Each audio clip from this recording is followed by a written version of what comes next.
Assalamualaikum warahmatullahi wabarakatuh. Selamat pagi, salam sejahtera bagi kita semua. Pada kesempatan kali ini saya ingin menyampaikan fasilitas apa saja yang ada di suatu laboratorium kultur jaringan. Nah, di dalam laboratorium kultur jaringan ada 3 ruangan yang perlu ada dalam suatu laboratorium kultur jaringan. Yang pertama adalah ruang persiapan, kemudian ruang penanaman atau ruang isolasi, dan yang ketiga adalah ruang kultur atau ruang penyimpanan. Baik, akan saya tunjukkan peralatan apa saja yang ada di ruang persiapan di suatu laboratorium kultur jaringan.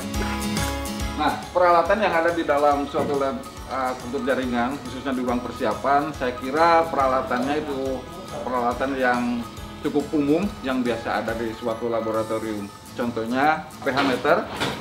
Kemudian di sebelahnya ini adalah magnetic hot stirrer. Kemudian ini ada balance atau timbangan. Ada 2 macam biasanya yang banyak digunakan itu yang analytical balance dan top loading balance.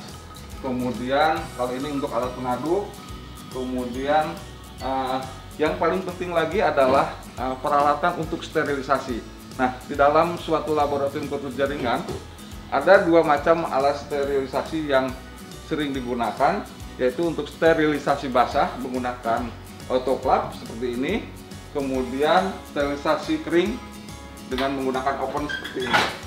Nah, untuk pembuatan media biasanya menggunakan dengan autoclave seperti ini, kemudian untuk oven biasanya sterilisasi untuk peralatan gelas dan alat diseksi biasanya.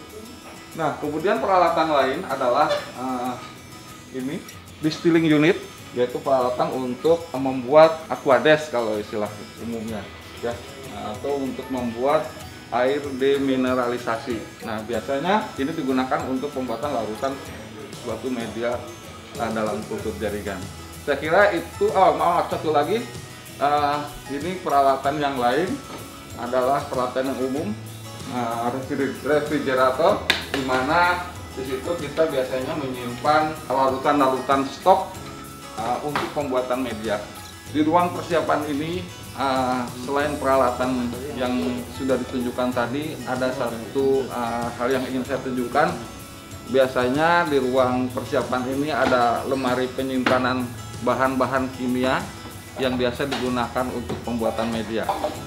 Nah, adapun bahan-bahan tersebut itu terdiri dari unsur makro, kemudian unsur mikro, vitamin, dan zat pengatur tumbuh. Nah, unsur makro ini biasanya terdiri dari sumber N, K, P, dan Ca. Kemudian ini untuk unsur hara mikro, ini ada Mg, CO, Cu, Fe, dan lain-lain. Kemudian ini vitamin, biasanya vitamin dari grup B, thiamin, kemudian ada pyridoxine, kemudian ada nicotinic acid. Dan terakhir adalah yang paling penting tentunya zat pengatur tumbuh. Bisa dalam bentuk sitokinin, auksin, dan lain-lain. Nah, kemudian selain bahan-bahan ini, sering kita gunakan juga bahan untuk pemadat media. Biasanya kita menggunakan agar. Kalau ini barangkali agarnya untuk kebutuhan riset karena harganya cukup mahal, dan biasanya untuk memproduksi tanaman dalam skala besar kita menggunakan agar yang lebih ekonomis. Bahkan kita sering menggunakan agar komersial yang banyak dijual di pasar seperti agar swallow. Barangkali semua sudah tahu agar swallow yang di saset itu. Saya kira itu bahan-bahan yang umum dan paling penting yang harus ada di dalam suatu laboratorium kultur jaringan. Baik, ruang berikutnya adalah ruang isolasi atau ruang penanaman. Apa saja yang ada di ruang isolasi ini, mari kita lihat. Peralatan yang ada di dalam ruang isolasi ini biasanya yang paling utama adalah tentunya laminar airflow, tempat untuk mengisolasi biakan atau kultur, memindahkan, menanam pada media. Kondisinya harus dijaga sedemikian rupa agar sterilitasnya tetap terjaga.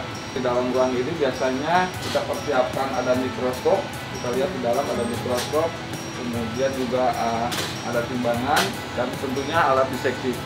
Nah, mikroskop biasanya itu digunakan untuk mengisolasi bahan tanaman atau eksplan yang ukurannya kecil, seperti kalau kita ingin menanam kultur meristem.